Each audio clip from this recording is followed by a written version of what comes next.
Did you know cycling not only burns more calories than running, but it's also easier on your joints and can literally change your brain chemistry? Whether you're trying to lose weight, escape traffic, or just reconnect with nature, cycling is one of the most rewarding activities you can begin.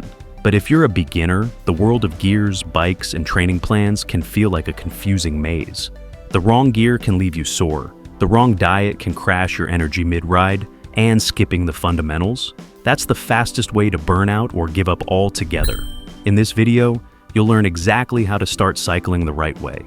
We'll cover essential gear, training strategies, and even the nutritional tweaks pros swear by, all designed for beginners. And later, I'll reveal one mistake nearly every new rider makes that could actually set you back months.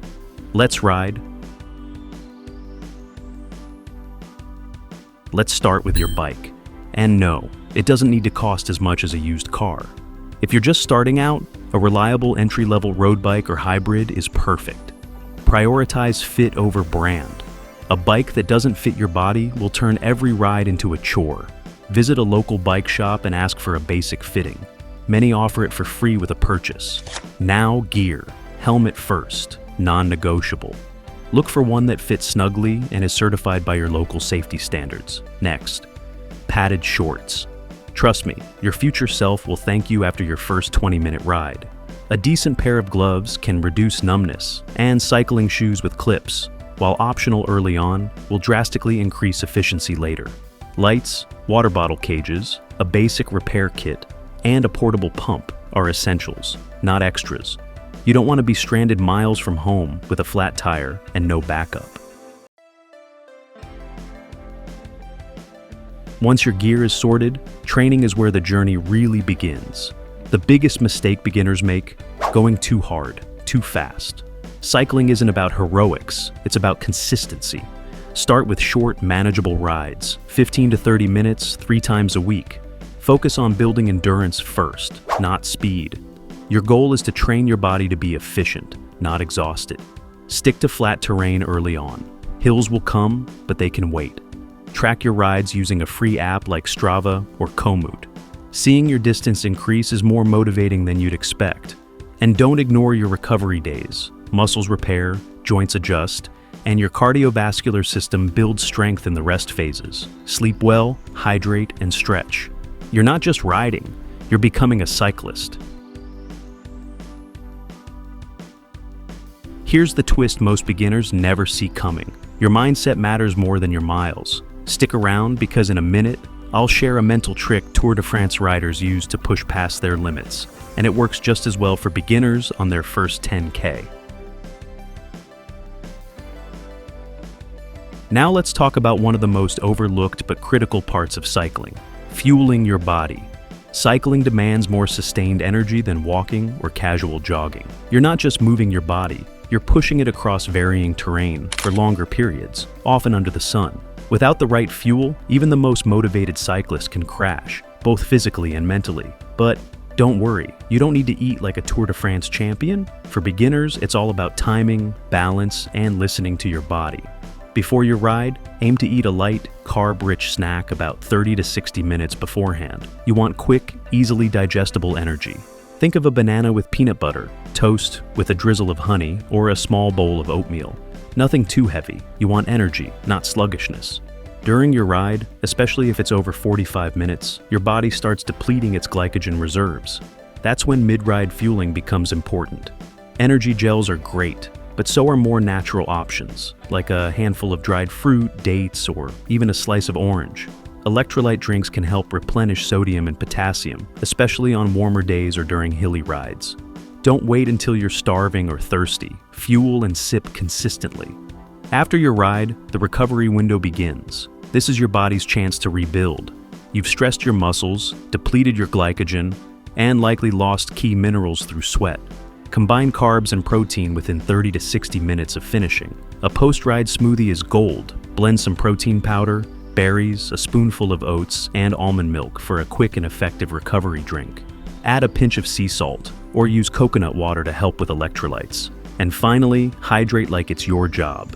Even a small 2% drop in hydration can cause a 20% decline in performance.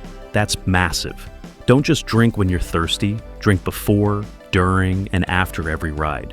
Carry water or an electrolyte mix with you, especially on longer routes. Treat your body like an engine. Fuel it right, and it will take you farther than you ever thought possible. Not in leg strength, not in speed, but in how they think.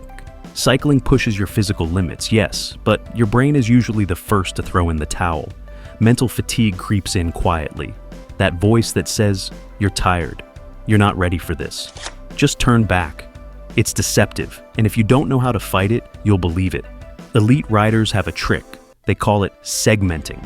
Instead of staring down a 30-kilometer ride and feeling overwhelmed, they break it down into small, achievable chunks.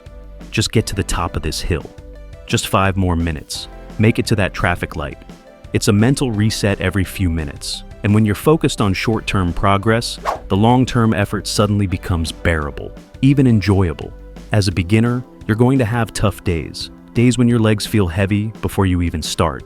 Days when it's too hot, too windy, or just too much. That's okay. Those are the moments where growth happens.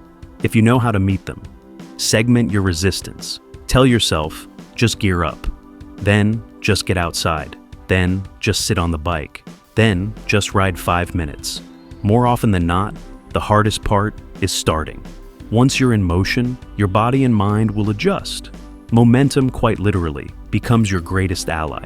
Remember, this isn't about being the fastest person on the road. It's about being the one who keeps going, the one who shows up when it's hard, the one who doesn't stop, even when no one's watching. That's what separates a rider from a cyclist. And that mindset? It'll change more than your fitness. It'll change your life.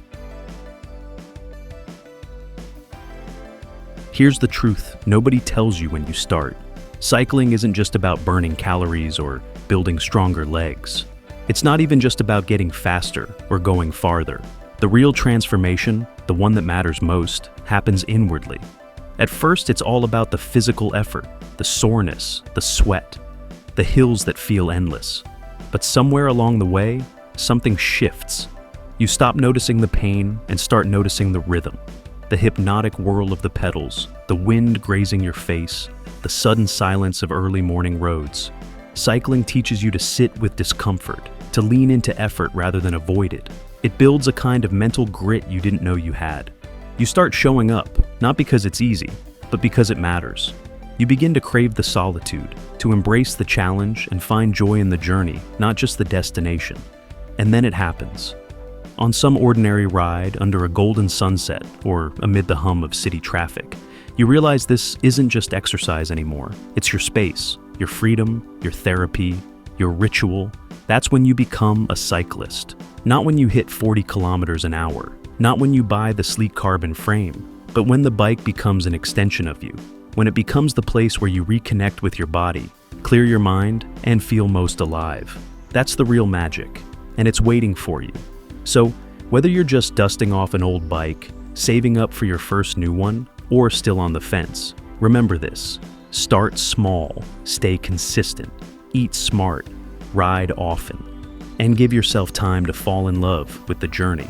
If this video helped you feel more confident about starting your cycling journey, hit that like button. It lets me know to keep making videos like this. Drop a comment below and tell me, what's your biggest fear or goal as a new cyclist? I read every single one. And don't forget to subscribe for more beginner-friendly cycling tips, training guides, and gear breakdowns. Your first ride starts now. I'll see you out there.